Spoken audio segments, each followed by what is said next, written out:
What's up, gang? Well, we have another Gauntlet review to do today, and I tell you what, I have really been looking forward to getting my hands on this knife and trying it out, playing with it, and see what all it can do. We are here to talk about the Blackfeather Bushtool. I'll give you a more in-depth view here in just a minute. Hang around.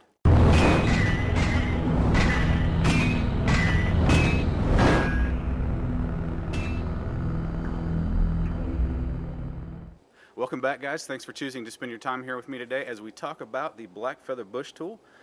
This bush tool, it is Joe Hunnicutt from Blackfeather Knives, his take on the Skookum Bushtool. I'll be perfectly honest here, guys, I have never even held or seen in real life a Skookum Bushtool, so I can't give you a comparison on these two blades. However, I will say that Mike from Blue Mountain Bushcraft and Outdoors did an excellent side-by-side comparison in his review of this exact knife. You can find his channel right about here, something like that. I highly encourage you guys to check his channel and that video out. Great stuff there. Anyway, let's get right down to it. I got this from Mike. He was the last Gauntlet reviewer to take a look at this, and he did suggest that I go ahead and clean this up, sharpen it up, stuff like that, because he had not even touched it up. And I will say right off the bat, it is still pretty sharp. It's got a good edge on it. Joe Hunnicutt's heat treat on this 01 tool steel is excellent. It holds an edge for forever. If you guys have been watching my channel for any length of time, you know that I am just a little bit of a fan of Blackfeather knives.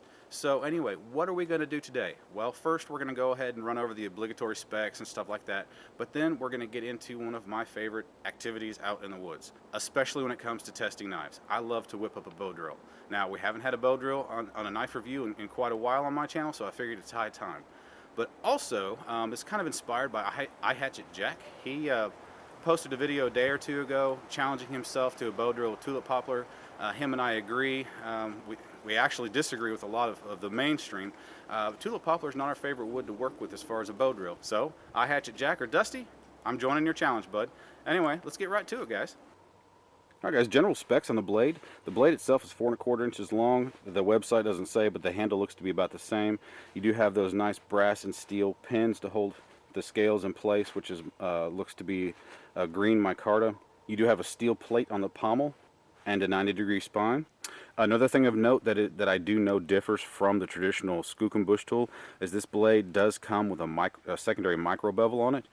Anyway, guys, let's put this knife to work and have some fun.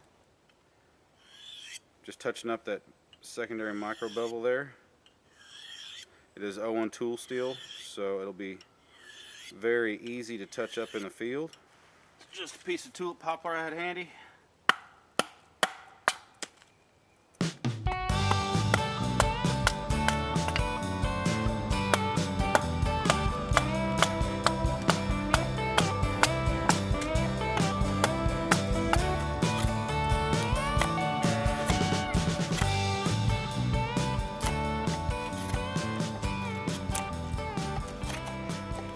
Right off the bat, I can tell you I'm digging this continuous curve.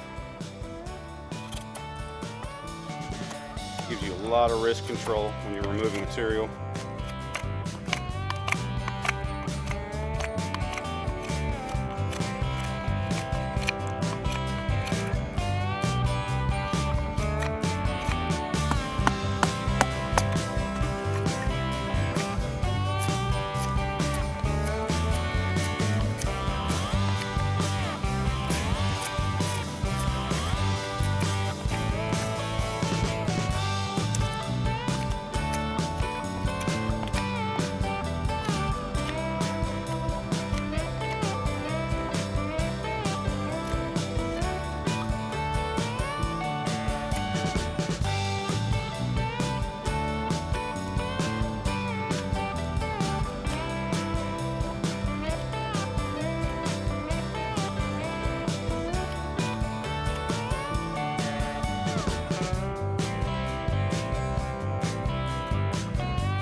What do you know?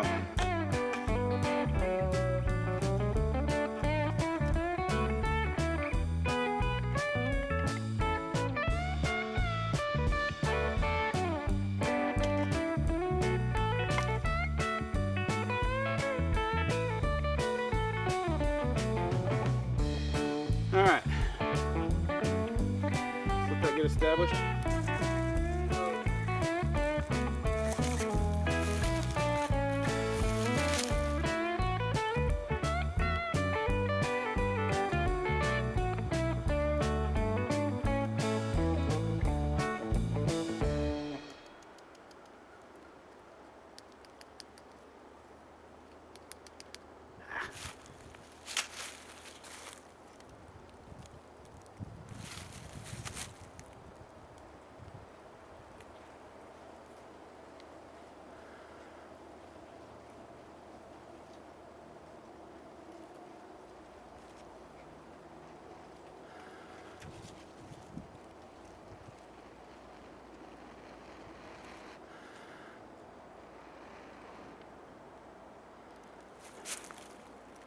And flame. Well, before we get into the final thoughts on this knife, I'm going to go ahead and get the rest of the obligatory stuff out of the way.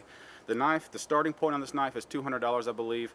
It does have various options, so it goes higher than that. You can choose to have this steel plate on the pommel. That changes the price. It does come with a leather sheath as well. I'm not sure if he sells it without the sheath. You'll just have to check his website, which the link will be in the description for all the various options, but the base price, I believe, is $200 on this knife. So, on to the final thought. Well, there's one thing the traditional bush tool is famous for. It's this continuous edge right here, and I have to say, it is great. It gives you a lot of wrist control as you're removing material. You just kind of flick your wrist at the end of your cut, and it just shaves it right off of there. This Scandi grind on Joe's take on this bush tool is excellent. I love the bevel angle of it. It allows for the sweet spot on a Scandi. You know, a lot of Scandis have a tendency to overbite a lot into the wood, making control kind of difficult. He has found a really good sweet spot. I do like the secondary edge that he puts on his Scandis. It kind of, going back to the overbite, it kind of tones it out a little bit. Now to talk about the handle a little bit, guys. This handle is awesome. Usually, scoot you back up here so you can see again. Usually on these tapered scales, usually this part right back here where your pinky and your ring finger go is thinner than up here at the front.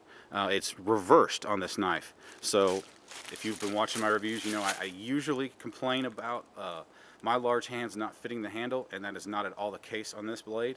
It fills my hand out absolutely perfectly. I have zero complaints about the handle whatsoever. I love it.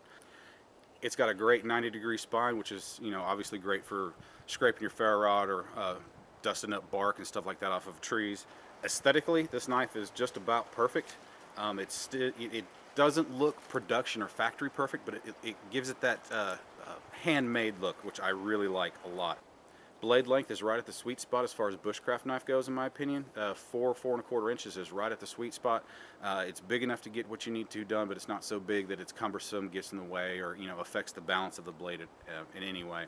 So as you can tell, guys, I like the knife. I like it a lot. In fact, it pains me to have to send it on to somebody else, which I believe this is going on to Brian with Survival on Purpose next, I believe. Well, guys, like I've said before, I have never held a Skookum Bushtool in my hand. I've never actually seen one in real life, but admittedly, there is a lot of hype around that blade. Depending on who you want to listen to, what circles you're in, that blade is the grandfather of all bushcraft blades. It is the best of the best. So my question has been, does the Blackfeather Bushtool live up to the hype? It certainly does. This is, bar none, one of the best bushcraft knives I have ever used in my life. Well, folks, I hope you enjoyed the video. Thank you very much again for choosing to spend your time with me today. If you liked this video, found it helpful, helped you make an informed decision, please go ahead and hit that thumbs up button, guys. And also, I encourage you to hit up the comment section. Let's talk about this knife. What are your thoughts? Ask questions. Let's have a discussion together, guys. And if you haven't yet, please go ahead and hit that subscribe button and hang around for some more videos. Guys, again, thank you for being here, and I will see you next time.